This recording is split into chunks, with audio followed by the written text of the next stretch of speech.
Welcome to Complete Liberty Podcast, episode 213. Happy May flowers to everyone.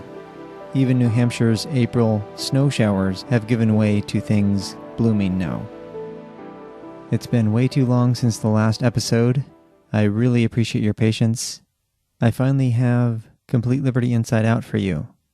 It's taken a lot longer than I anticipated to get this book done and out there in the wild, published. Actually, it's been over a year. I was hoping to get it done over a year ago, but such is the nature of delays and setbacks. I decided upon a different subtitle, which is Honoring Yourself and Others for Optimal Enrichment. Little nod to Nathaniel's book, Honoring the Self. So this is going to be the introduction and chapter 1, and then the next episode, 214, will be chapter 2, and then episode 215 will be chapter 3, which is the longest chapter in the book, pushing an hour and a half, and it contains most of the elements of the book itself. We go through Brandon's 24 questions in Breaking Free, which I read on this podcast many episodes ago. You can find those posted on the resources page at happinesscounseling.com, and if you go to the website completeliberty.com, you'll find the links to the free PDF version of this book and the EPUB version. There's also a Kindle edition version as well, and I'll put a link to that. And the audiobook is going to be also put on audible.com, so that's another way to get it. The softcover edition will be available soon. Once again, thank you for your patience, your dedication to these ideas, your support, and being out there in the world. If you have any questions or comments about the book, feel free to email me at wes@completeliberty.com. I appreciate hearing from you. So, as I mentioned, this first week I'll be posting the first 3 chapters of the book, and then next week will be the next 3 chapters, 4, 5, and 6, and then a week or 2 after that will be the last 3 chapters of the book, 7, 8, and 9. So 9 chapters total, and the audiobook will be episodes 213 through 221. Hope you enjoy it. So without further ado, this is Wes, signing off of Complete Liberty Podcast. Very best wishes to you and to those you care about.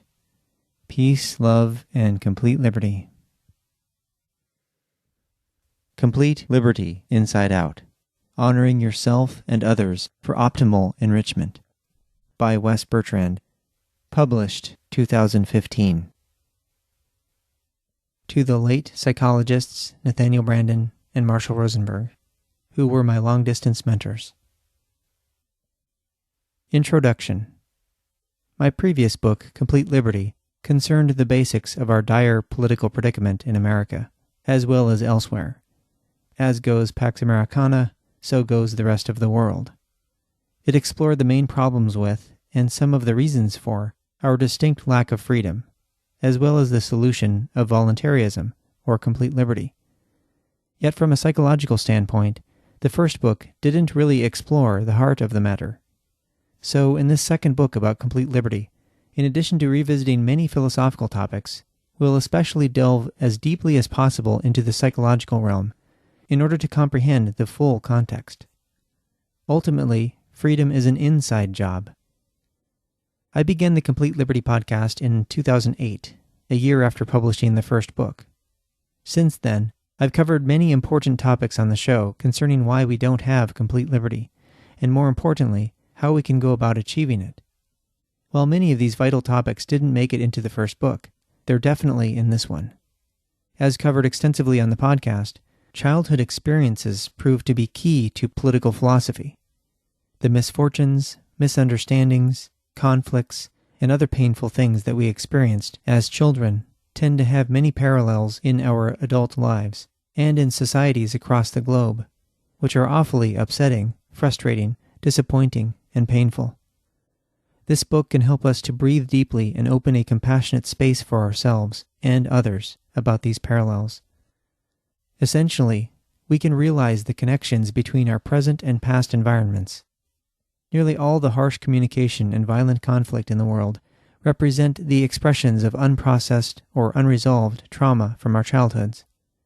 My dear friend Matt, deadeasylife.com, from Southern California, has a penchant for pithy acronyms, and on this topic he notes that we ask, acquire self-knowledge, because we act, always communicate trauma. This book includes the various reasons why we have childhood trauma, and most importantly, how we can deal with it in healing ways. We'll explore how to free ourselves from cycles of the painful past and change in profoundly enriching ways. So, we'll cover in significant detail the various aspects of what complete liberty involves from both a psychological and societal perspective. Much of this has also been explored on the podcast, particularly from episode 126, the Introduction to Nonviolent Communication, onward. The, quote, inside-out aspect of complete liberty relates to acquiring explicit knowledge of our psychological world, which the first chapter defines and reflects on. With a perspective of honesty and empathy, we'll inspect the detrimental aspects of our culture, the disturbing, quote, elephants in the room, with which we're all too familiar. To know and experience a world of freedom means to fully accept and understand the presently unfree dynamics of coercion and obedience to so-called authority. These dynamics diminish the value and practice of self-responsibility. So the second chapter empirically examines various mental shackles, which really hinder us from living well. The third chapter scrutinizes domination systems in the family and the culture. We'll start with our experiences as children in the family system and explore in lengthy psychological detail the ways we were treated quite differently than as adults. Politics is the quintessential domination system, and we'll learn that it exists mainly as a manifestation of upbringings that weren't respectful of our needs. Getting what one wants via, quote, power over strategies is a costly but common practice in both familial and political systems. We'll discover why, as a species and as individuals, we've tended to view coercion, i.e. threats of force to get people to do things and punish them when they don't do what's demanded, as somehow useful. The fourth chapter investigates more of the nature of childhood, for it remains the crucial part of our history that sets the stage for our adult lives. All of us have memories of our youth, however sketchy or incomplete.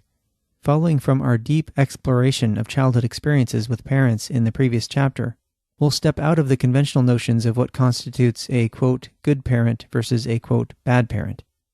Such labels can keep us mired in the costly status quo. Grasping the essentials of childhood entails relating them to the nature of being a parent and or being parented. So we'll identify key aspects of parenting which concern every person in order to determine how we can truly flourish. The fifth chapter delves psychologically and empirically into the nature of learning, which is essentially the quest for self-mastery and understanding more and more of our inner and outer worlds. Applying these essentials amidst the common view of education can be quite challenging, since traditional pedagogy, aka schooling, tends to be the opposite of what's really helpful for individuals.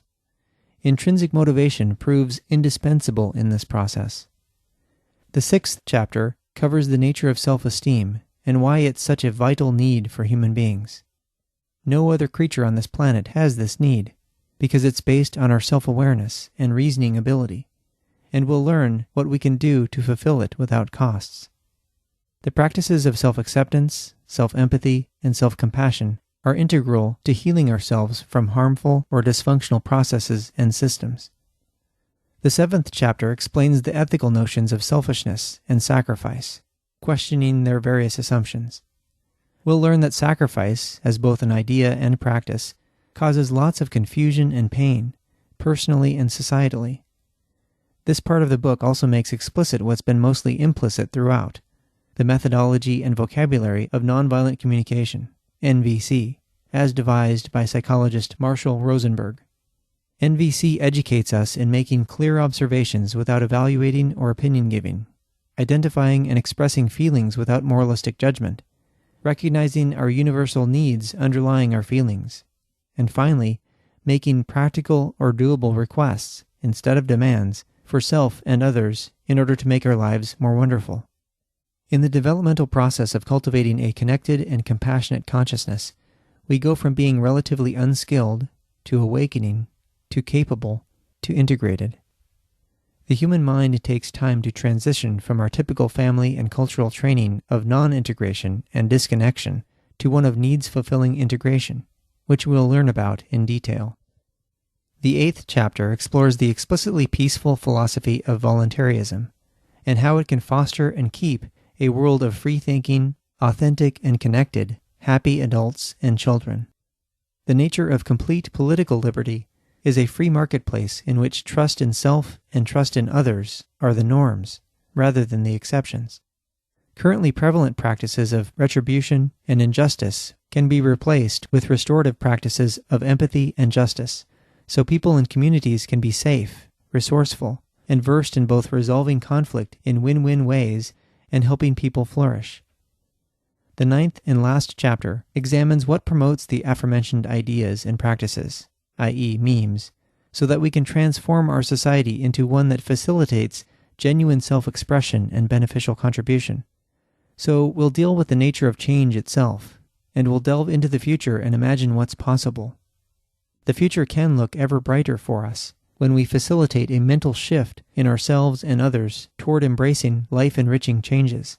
Such changes can be embraced on a daily basis, which can be extraordinarily transformative. Change that enables us to heal and grow need not be daunting or something feared and avoided at nearly any cost. For this reason alone, the coercive and disconnected status quo need not remain so. Thank you for embarking on this inner journey and exploring these vital ideas with me. And many thanks to my dear friends and reviewers with, quote, giraffe ears of the preliminary manuscript, Zeke Woods, Katie Testa, Scott Banfield, Jason Hofecker, and Mary Vandenberg. I'm grateful for our friendship over the years, and your input helped me make this book even more psychologically connected and integrated. Thanks also to Michael J. Ross for helping to put the finishing touches on the final draft.